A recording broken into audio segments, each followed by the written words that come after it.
day. Welcome to another edition of Spotlight on Mahopac Schools. Eric Gross, your host, along with Superintendent of Schools Anthony DiCarlo. Anthony, good seeing you again, sir. Same here, Eric. Busy time of the year. It is a very busy time of the year. We are out every night talking about the capital bond project, the budget, trying to really make sure that we give all the information and inform the public so that when they come out on May 21st to vote, they are definitely informed and educated in what this is all about. We're going to talk about the budget with Harvey Solon. He'll be joining us in a few moments. But before we do, a couple of very positive things have taken place in the Mahopac schools in the last couple of days. First, the Putnam County Youth Bureau was honored by the county legislature the other night at its regular monthly meeting. A number of Mahopac high school youngsters were there. It was a wonderful ceremony. Yeah, and what's wonderful about it, these are young men and women who have stepped up and done a lot of volunteering throughout the county, and they're recognized. And I want to thank the County Board of Legislators, our county executive, Marianne Odell, for really recognizing the importance of the youth in the county. And I really want to thank Wendy Wallace for her great speech that night and really talking about how important volunteerism is. I want to also thank Clarissa Varola, Nicholas Vendetti, Gabriela Real, Genesis Pepe, Amber Lute, Austin Kuber, Eva Gutt, Jocelyn Gomez, Nicholas DiCarano, and Daisy DeRocco. Congratulations to all of our Mahopac High School students, and thank you for volunteering to help those sometimes less fortunate than we are. So it's a great honor. And it was so nice, too. The Mahopac kids outnumbered all the other kids combined. Yeah. I mean, that talks about the Mahopac way and our kids and what they do. It's unbelievable. I mean, last night I was at our senior girls lacrosse game, and then I literally ran to our National Honor Society induction. And, we have incredible kids here at the Mahopac Central School District who are doing great things, and this is an example of that. And incredible educators as well. A young man by the name of Don Tobin. Can't get any better than this guy. Yeah. National Teacher of the Year. Wow. Yeah, it's an incredible honor for not only Don, but for the Mahopac Central School District to have somebody, on our staff who gives each and every day to his students, but yet then takes that expertise and is being able to share it on a local, state, and national level. And it's been recognized on a national level for what he does. So it's incredible. And he's a nice guy besides. He's a great guy, and we'll see in an interview in a little while about just who he is and the heart and the passion for physical fitness. Let's meet Don Tobin right here on Spotlight on Mahopac Schools. Well, Anthony, we have quite a hero in front of us over here. Don Tobin, Lakeview School, physical education teacher, New York State National Teacher of the Year in phys ed. Have you ever heard of anything It's like that? just an incredible honor. And really, what we're going to find out in a little while from this terrific educator is what goes into that. The amount of work, passion, and desire to be at the top of what you do in your profession, especially as a physical education teacher, is a tribute to what this gentleman does for our students. But yet, he shares those talents then on a state level and national level. And you can't be prouder than that. To have an ambassador from the Mahopac Central School District to go out to state, local, federal schools across the country and talk about the great things that he does. It's just such a great honor, and we are just blessed to have him here as a Mahopac faculty member. And the first elementary educator on the national level. Congratulations. Thank what does that you. mean to Don Tobin? I can't even really describe it. It's been an absolute whirlwind. It's something that I thought would never, ever happen in my career. I would never think that it would be even up for something like that. I thought I was just a physical education teacher that tried to get better, to be in all honesty. What did the kids say? Oh, they're thrilled. They could not believe the fact of why are they videotaping? Because part of this process, when I got to this level, I had to do a videotaped lesson, an unedited lesson. And so once I got permission from parents to have these kids videotaped, they were kind of in awe of, oh my God, there's a camera on me, what do I do? And I just was trying to tell these kids, don't worry about it. So I know they're thrilled. Some of them have come up and given me hugs and stuff, but I know they're excited.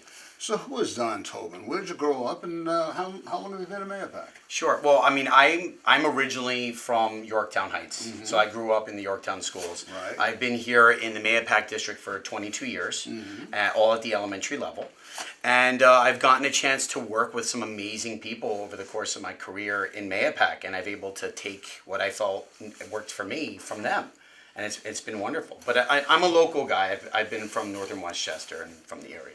And people ask all the time, Anthony, How does a phys ed teacher stay in shape? Just, just move. Just to move. I mean, Yeah. you get to a certain point, a lot of people don't play traditional sports anymore, and nor do they have to. And it's kind of what we try to teach children, and that being physically literate. Just as long as you're competent to do as many different things as you can, you pick and choose what you want to do when you get out of school. Because let's face it, nobody's telling you to move. And so we want kids to get that attribute where they can be lifelong movers, in all honesty. What about the summertime? Well, summertime is perfect because, you know, for children and for myself who don't do a traditional sport, you maybe have a little more free time to go hiking, kayaking. We have a bunch of kids in my school that said for the first time they tried skateboarding. You have access to the local trail that goes clear across Putnam, across Westchester. What a perfect way to just ride your bike and go on a skateboard. And as you and I have talked about many times, it's important that kids get out, exercise, instead of sitting home in front of the boob tube, in front of the computer. And this is why this is so important, the work that Don does and all of our physical education teachers, because like everything else, it's early on. It's at elementary school that's really important to embed that into them and that movement and physical, going out and playing at lunchtime, at the end of the day, on the weekends. Get out and play with friends. Even if you have a ball and you're throwing it back and forth to one another, either kicking it or throwing it, walking, running, as he mentioned, hiking. Those are the great things. If we can instill that in our students early on, hopefully they'll be lifelong physical education participants. That's what this is all about. And to the credit of what he does with his instruction and his practices and lesson plans, he engages students. He makes it come to life. Then he brings his repertoire of skills and then shares that with others locally, on a state level and a national level. And that's what this award is all about, right? They recognize what he does and how important it is to deal with elementary school students and how important that physical education piece connects with what we do in, getting our students to be successful. The Mahopac Way. There you go, exactly. And what a great example of Don being, that Mahopac Way educator. So we can't be pleased. And it's just, like I said, for him individually, just an incredible honor. But for the district itself, it just speaks highly of what goes on here each and every day. Well, congratulations. Yes, Best of thank luck. you. Appreciate it. International Teacher of the Year. There's no such thing. Don Topa, thanks again. Congratulations. Thank you. All Thank the you. best. Well, May 21st, as we said, is the big day.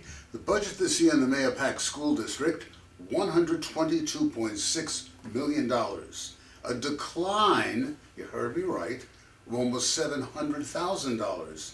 Unheard of. How'd that happen? Because of this gentleman, right to your right, Mr. Sutton has really worked very, very hard with our building principals, our district chairs, and really looking at all the lines.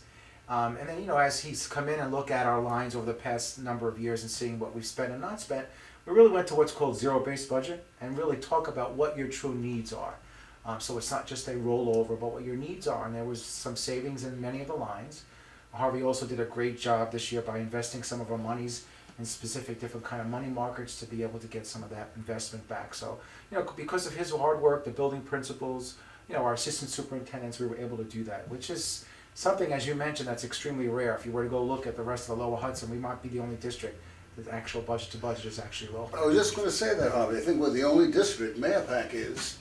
It's amazing. That's true. That's true. So how'd you do it? Well, again, like Anthony said, we looked at every single line. There was nothing that was a given. We started with a clean slate, zero-based budgeting, and you couple that with some of the things that actually worked in every school district's favor, such as the pension contribution rate this year went down a little bit. That helped us. So it's really a combination of kind of right-sizing the budget to where it needed to be. But yet the fact is going down, programs are staying the same or being increased in Mahopac. Right. There was nothing cut out of the budget. In fact, we actually contributed some things. So we'll be talking about that in a second. Yes. Why don't you go ahead and tell our viewers some of the notes right here? Sure. So what this really shows you is it shows you the proposed budget of 122.6. The question is obviously how do you pay for that? The first item there is our tax levy, which is a 2.1% increase. It's important to note that even though the pool of money of 2.1%, it's actually a tax rate increase of only 1.7. Again, the next item there is state aid, about $31 million. The district, as the region, does not fare very well typically with regards to increases in state aid. We only got about $200,000 of new aid this year. And lastly, we have miscellaneous income, which is a host of different things that are just aggregated to that 2.6. Add those all up and we're 120.2, which compared to the budget, you can see we're still short a little bit. You basically fill that gap with fund balance. This is a very common thing for all school districts, and it's typically on an ongoing basis. While it's not something you necessarily want to do every year, it's something you typically have to do. And you're really just pulling from your savings to fund this.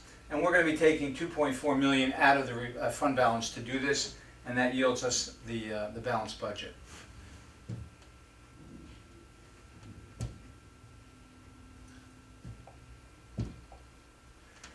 Next, we're going to show the 5 different programs that we've contributed or added to the budget this year, despite the budget actually going down. Anthony, you want to touch on this? Yeah, sure. So one of the things that we spoke about, or I spoke about, when I started here a year ago in a number of months, was really beginning that continuity of instruction across our elementary schools. We did a lot of work this year in math, and now we're starting to do that with our literacy and our reading program. And what we're looking to do is to bring in the Teachers College Reading and Writing Program. What we're going to do is the right thing. We're going to roll it out over a series of years. We're not going to do like I did with Common Core and do it all at once and not do it effective. We want to make sure that that professional learning and the materials and supplies that each one of those grade levels has is done with fidelity, and we do it the right way. So this school year, 1920, we're going to be rolling it out across the district in grades K to 1. That $260,000 really is about professional learning, classroom library sets, and what does that mean to parents that are out there? The Reader's Workshop allows your son or daughter to really blossom on where they're reading. It's differentiated instruction no matter where they are. We challenge them, and we continue to challenge them at the levels that they're at. But in order to do that, you need a wealth of library materials in the classroom for teachers to be able to work with and work through, and that's why that's all in with that money. The second issue, I talked about this last year at the budget when we talked about the middle school and the piloting of foreign language in 7th grade. Now we're going to make it permanent. We're finally, after 20 years, and I've mentioned this in all my presentations, we're 20 years behind the curve at Mahopac Middle School in offering a full foreign language program, 7 to 8. We're finally doing it, so we're going to have those extra needed teachers, FTE in Spanish and Italian, at the middle school and be able to do that program. Guidance director at the high school. We have 2 guidance counselors retiring this school year. And as we mentioned, we're trying to right-size the district. And within those 2 retirees, we are reconfiguring what we're doing K-12, and we're going to be able, for $28,000, have a district-wide director of guidance. And you'll ask, why is that important? Well, it's really important because of a lot of the new social, emotional mandates that are going on the state of New York. We have to start to look at guidance and what that looks like K-12, and we need somebody to kind of pull that all together, as well as free up some of the work that needs to be done by our current guidance counselors because they're taking on some of those administrative type of responsibilities. Expanding modified sports, 10 years ago, because of the budget crunch, we had to cut a number of modified sports in the middle school. We're looking to put those back in, and that $56,000, that's all in. That's coaches, that's uniforms, that's officials, that's all the Section 1 dues. And then last but not least, we're bringing in something that's kind of unique. Many of you might know Kevin Devaney, who was a sports writer for years in Laird's for LOHUD, left and went to MSG Varsity, and recently him and a group of his colleagues started this service called Local Live Streaming. And what that's going to allow us to do is the following: to put a permanent camera at the high school field, at the baseball, softball facility, in our new gymnasium at the high school, and down at in the Performing Arts Center.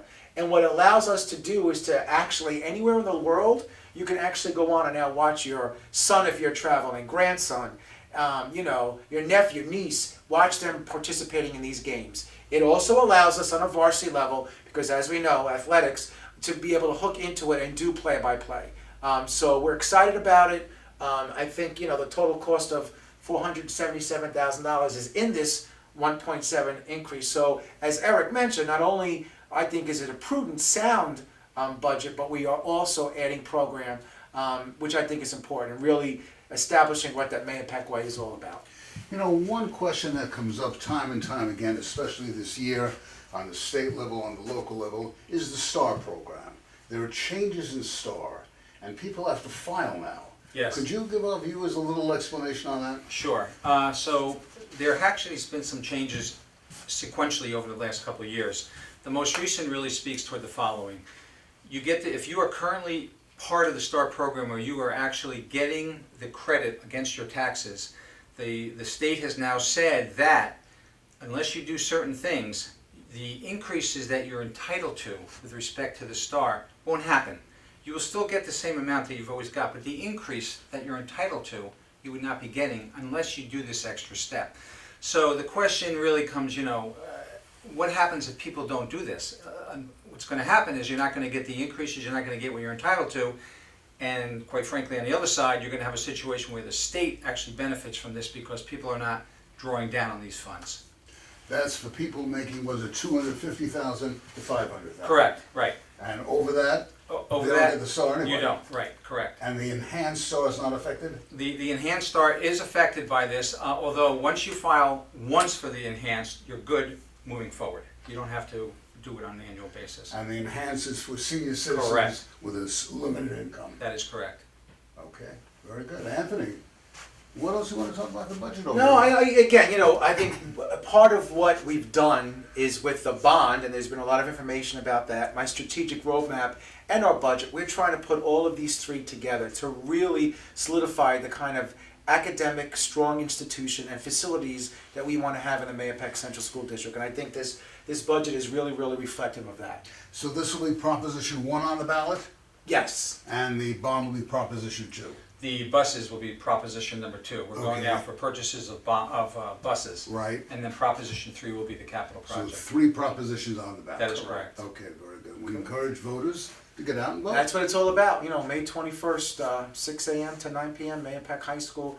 Please come out and vote. Let us know your feelings of what we're doing and how we're doing it. So, again, thank you for all you're doing, all of these presentations, to Harvey, the amount of work and time and effort that's gone in by him, my assistant superintendents, the buildings, the teachers. I think we all really have come together, and I think a very, very sound bond as well as budget.